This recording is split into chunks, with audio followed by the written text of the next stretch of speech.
আজকে প্রচার প্রসারণার সর্বশেষ দিন। আগামীকাল সকাল পর্যন্ত প্রচার করা যাবে। বাংলাদেশের সমস্ত শিল্পী, সুরকার, গীতিকার, নাট্যশিল্পী, নৃত্যশিল্পী, অভিনয় শিল্পী, সাংস্কৃতিক মানা সকলেই মাঠে নেমে গেছে।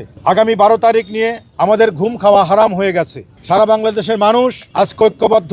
জনাব তারেক রহমানের বক্তব্যে, জনাব তারেক রহমানের ইস্তাহার ঘোষণায়, জনাব তারেক রহমানের 31 দফার সমস্ত কিছুতেই মানুষ আজ মুগ্ধ হয়েছে যে একমাত্র তারেক রহমান পক্ষে সম্ভব এই দেশকে সুস্থ শান্তিপূর্ণভাবে পরিচালনা করা। এবং তিনি বলেছেন ঐক্যবদ্ধভাবে সবাইকে নিয়ে এই দেশ তিনি পরিচালনা করতে চান, সবার সহযোগিতা তিনি কামনা করেছেন। সেই আলোকেই বাংলাদেশের সমস্ত সাংস্কৃতিক মানুষ আজকে মাঠে নেমে ধানের শীষের পক্ষে ভোট চাচ্ছেন। সারাদিন ব্যাপী আপনারা জানেন এই নির্বাচন প্রক্রিয়া শুরু হওয়ার থেকে শুরু করেই আমরা সারা বাংলাদেশেই ধানের শীষের পক্ষে কাজ করছি। একজন নায়ক, আপনাদের প্রিয় নায়ক জনাব শাহেদ খান, প্রিয় অভিনেত্রী রীনা খান, প্রিয় শিল্পী মিমি, প্রিয় লেখক, গীতিকবি, মানব স্রোত সংগঠক, আমাদের সারা বাংলা আন্তর্জাতিক বিষয় সহ সম্পাদক নাজমুল আবেদিন মোহন ভাই, একজন রবি চৌধুরী, একজন নায়িকা সিমলা, একজন তুলি, আমাদের বিপাশা সহ অসংখ্য শিল্পী, সুরকার, গীতিকার এবং সংস্কৃতি মানা লোকজন মাঠে কাজ করছে। শুধু এখানে নয়, খণ্ড খণ্ডভাবে সারা বাংলাদেশে কাজ হচ্ছে। আমি গতকালও ছিলাম যশোরে, আমার মহেশপুর কোটচাঁদপুর এলাকায়, সেখানেও মিটিং করে ভোর 5টায় আমি ঢাকায় এসেছি।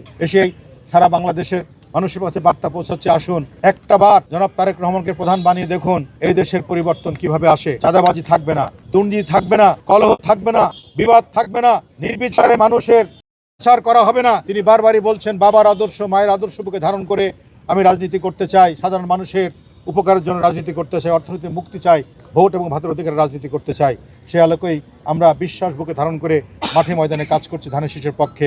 আগামী 12 তারিখ সারা বাংলাদেশের প্রতি শিল্পী সমাজের পক্ষ থেকে আহ্বান, আসুন ঘর থেকে বেরিয়ে এসে সকাল সকাল ভোট কেন্দ্রে গিয়ে ধানের শীষে ভোট দিয়ে বিজয় এনে আমরা তারেক রহমানকে প্রধানমন্ত্রী বানিয়ে সুস্থ সুন্দর বাংলাদেশে সবাই মিলে বসবাস করি। সেই হোক আজকে আমার প্রতিজ্ঞা।